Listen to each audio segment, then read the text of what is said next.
পাশাপাশি ফ্যামিলির খরচ আমি দিতে পারতাছি এখন আলহামদুলিল্লাহ। এই ব্যবসা শুরু করার পরে ভাই পার ডে আলহামদুলিল্লাহ ভালো ইনকাম হবে। দেখলাম অনেক ব্যবসায়ী দেখছি, তো একটা ব্যবসায় মিনিমাম 20 থেকে 25 হাজার টাকার দরকার। তো আমার কাছে তত একটা অ্যামাউন্ট ছিল না কিংবা ওরকম পুঁজি ছিল না। তো তারপরে আমি অনেকেরই দেখছি ভুট্টা বিক্রি করতে। তো আমি অনেকের সাথে কথা বললাম যে ভাই ব্যবসা শুরু করতে হলে কত টাকা পুঁজি লাগবে, ভালো কি। তারপর অনেকেই বললো আমার এই যে ব্যবসা শুরু করতে হলে 5 থেকে 5.5 হাজার টাকা লাগবে, একবারে মাল কেনা, ভ্যান ট্যান ভাড়া টাড়া দিয়ে সব মিলিয়ে। তো মোটামুটি তারপর আমি খোঁজ দিলাম যে ভুট্টাটা আসে কোন জায়গা থেকে। তার জন্য জিজ্ঞেস করছি, বলছে মানিকগঞ্জ থেকে আসে। মানিকগঞ্জ থেকে আসে, তো আমি তো ডিরেক্ট মানিকগঞ্জ থেকে আনতে পারবো না। তারপর আমি খোঁজ লাগাইলাম যে এই মালটা আসে কোন জায়গায়। তো ওই জায়গায় আমি যাওয়ার পরে তারা আমাকে বললো যেরকম এরকমভাবে মাল আসবে ওই জায়গা থেকে নিতে হবে। তো ভাই পার ডে আমি ওই জায়গা থেকে প্রতিদিন আমার মাল শেষ হয়ে যায়, আমি প্রতিদিনের মাল প্রতিদিন নিয়ে আসি। সব শেষ হয়ে যাবে ভাই, আল্লাহ দিলে সব শেষ হয়ে যাবে, একটাও থাকবে না। প্রতিদিন ভাই 130 পিস থেকে 150 পিস পর্যন্ত। সব মাল যদি 150 পিস মাল আনলে সব বিক্রি হয়ে গেলে 3500 থেকে 4000 টাকা হবে। তো এর মাঝখান থেকে আমার লাভ বলতে 12 থেকে 1500 টাকা থাকবে। আর ভাই ব্যবসার শুরুতে ইনভেস্ট আপনার 5 থেকে 5.5 হাজার টাকা খরচ হবে। তারপর থেকে আপনার মানে খরচটা কি কমবে, শুধু মাল আনা, মশলা, কয়লার খরচ, এই ভাই। ভাই এটা কাঁচামরিচ আর ধনিয়ার পাতা ব্লেন্ডার করা আর তেঁতুলের টক। ভাই এটার কারণে তো ভুট্টার স্বাদ বাড়বে। অনেকে এইভাবে খাইতে ভালো লাগে, আবার অনেকে শুধু পোড়াইয়ে খায়। আবার এরকম কি আছে, অনেকে কাঁচা নিয়ে বাসায় নিয়ে সিদ্ধ করেও খায়। পোড়াই নিলে 30 টাকা, কাঁচা নিলে 20 টাকা ভাই পার পিস। ভাই বাসা মাদারীপুর জেলা। হ্যাঁ ভাই, নিজের খরচ দিতে পারতাছি আলহামদুলিল্লাহ, ফ্যামিলির পাশেও দাঁড়াইতে পারতাছি। নিজের পড়ালেখার যে খরচগুলো ওটা তো হবেই, পাশাপাশি ফ্যামিলির খরচ আমি দিতে পারতাছি এখন আলহামদুলিল্লাহ।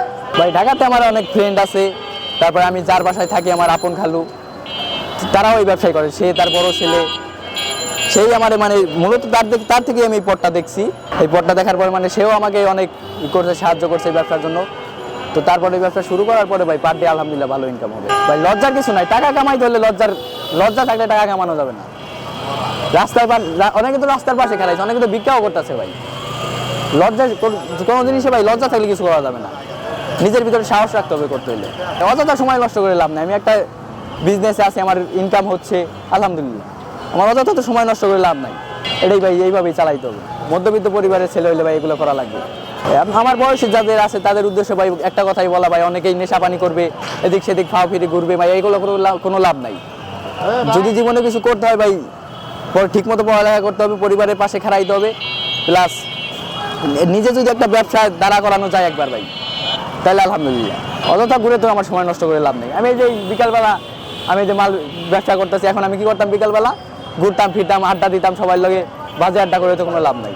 দিনে দুপুর 2টা থেকে রাত 10টা পর্যন্ত আমার পার ডে মানে বেচা কেনার উপরে লাভ আর কি। ভাই আপনার 3000 টাকা হয়েছে, 1200 থেকে 1300 টাকা লাভ হবে। 2000 টাকা হয়েছে, 700 থেকে 800 টাকা ইনকাম। ব্যবসার উপর লাভ আর কি, মানে যা হবে তার অর্ধেকের একটু কম, 40%। না ভ্যান ভাড়ায় আনছি, আবার যদি কেউ অ্যামাউন্ট বেশি থাকে যে না আমি একটা ভ্যান কিনবো, মাসে ভাড়া দিব না, তাহলে এই ভ্যান কিনে লইতে পারবে 1500 টাকা ভাই মাসে। না মাসে প্রতিদিন 50 টাকা করে। ভুট্টা আনা নেওয়া খরচ ভাই, এগুলো খরচ তো একবারে বেশি না। ভুট্টা আমি যে জায়গা থেকে কিনি ভ্যানে জায়গা রাখা যাই, ওই জায়গাতে আসতে ভুট্টা ভ্যানে রিক্সা করে নিয়ে এসে আমি চলে আসি। একটা মেশিন কিনতে 1500 থেকে 1800 টাকা লাগবে। তারপরে কড়াই আর পাইপ মিলাই মানে এইগুলো মিলাই 2500 টাকার মতো লাগবে। এভাবে করলে আপনার দেখা যাইতেছে আপনার দৌড়াদৌড়িও তত নাই, নিজের কষ্টও তত হবে না ভাই। কষ্ট তত নাই যে আমি সকালবেলা উঠে 6টার সময় আড়তে যাইতেছি মাল আনতে, আড়তে আইসি সারাদিন 1 লাখ না ঘুমিয়ে ব্যবসা করা লাগবে ভাই। আমার অন্য আমি 10টায় যাবো, 8টা 9টার সময় ঘুমের থেকে উঠবো, উঠে আমার মানে যা গোছান লাগে মাল কাইটা টুটা সব ক্লিয়ার করতে হবে, আমি 2টার পরে বাইরে যাবো। যদি আপনি মনে করেন যে না আমি ঘুম নষ্ট করে ব্যবসা করবো না, কি আমি এত কষ্ট করে ব্যবসা করতে পারবো না, তাহলে ভাই এই ব্যবসাটা সবার জন্য ঠিক আছে। আপনি যাইতেছেন, আপনি সকালবেলা ঘুম থেকে ওইটা মাল আইনা মাল ভ্যানে উঠাই আপনি পড়তে পারতেছেন, কোনোই নাই ভাই, কষ্ট নাই, একবারে কষ্ট কম। কষ্ট সব কাজেই আছে ভাই, কিন্তু কষ্ট এই কাজটাই কম হবে বেশি। এই সিজনের ভাই আর 2 মাস 2.5 মাস আছে, কি এরপরে আবার রোজার দিকে ফলের ব্যবসা করবো।